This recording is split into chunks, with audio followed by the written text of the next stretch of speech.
So today I'm going to be talking about the article that we needed to read, which was The Minstrel Show as Theater of Misrule by Jules Zanger.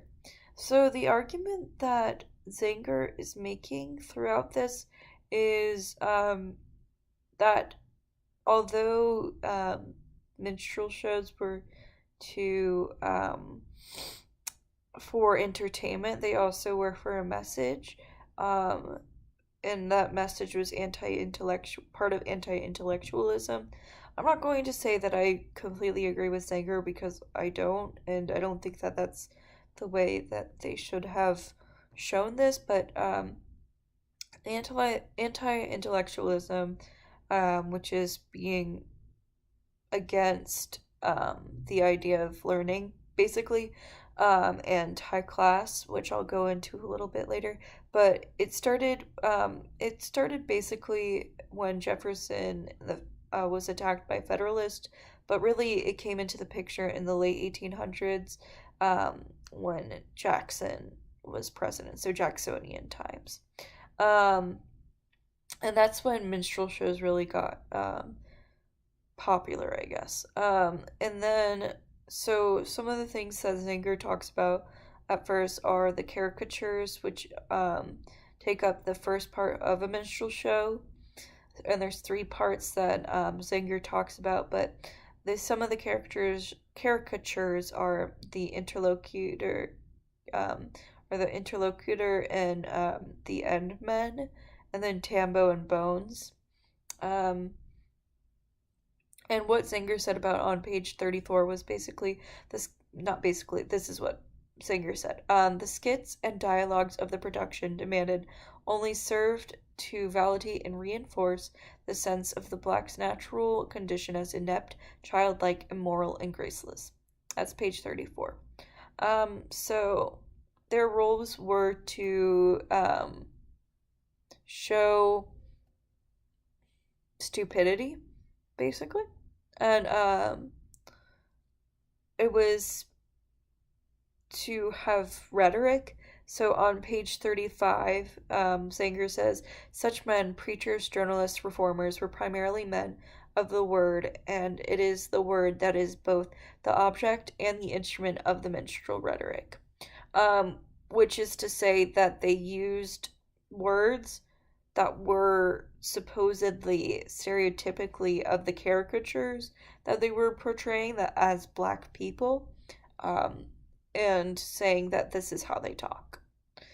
Um, so that's the first part of a minstrel show. Basically, would be the Endman interlocutor, Tambo and Bones, and then the second part, also known as the olio, is the stump speech. And it had its beginnings in politics, but then also had other subjects that Zanger says on page 36. The stump speaker found the subjects for his pseudo lectures in the areas of politics, science, religion, and philosophy, and in each of these he played the pseudo savant, politician, or preacher.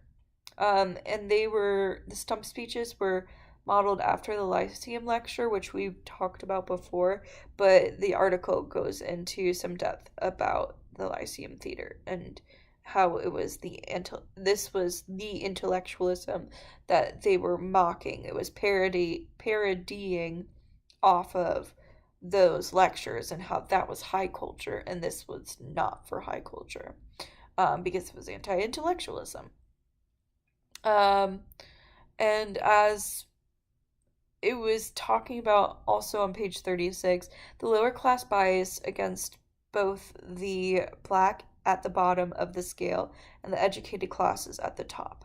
And I think that quote was about the stump speeches and what the process of why they were being done.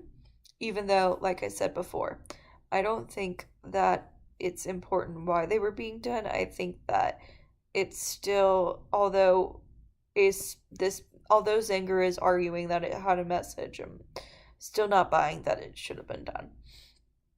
And then Zanger goes on to talk about the third part that turned out to be burlesques and theatrical parodies.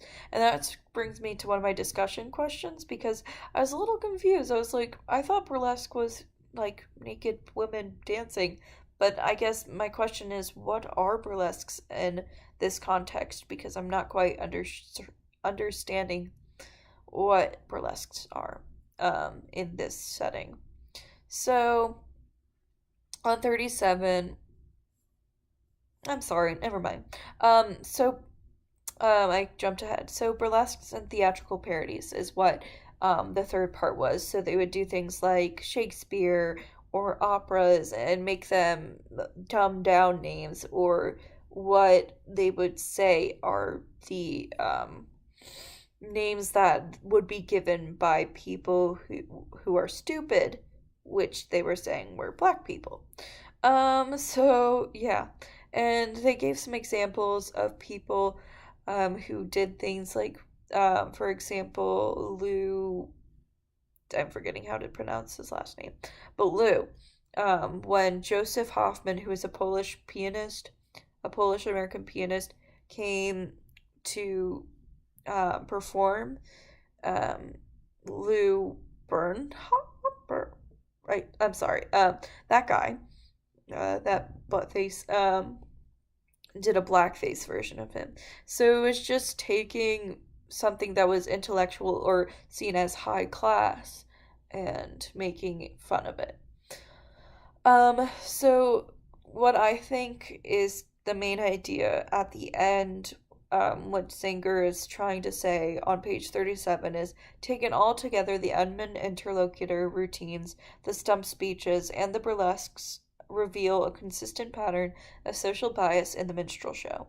Generally speaking, we discover a systematic irreverence and antagonism toward the most prominent aspects of American Victorian high culture.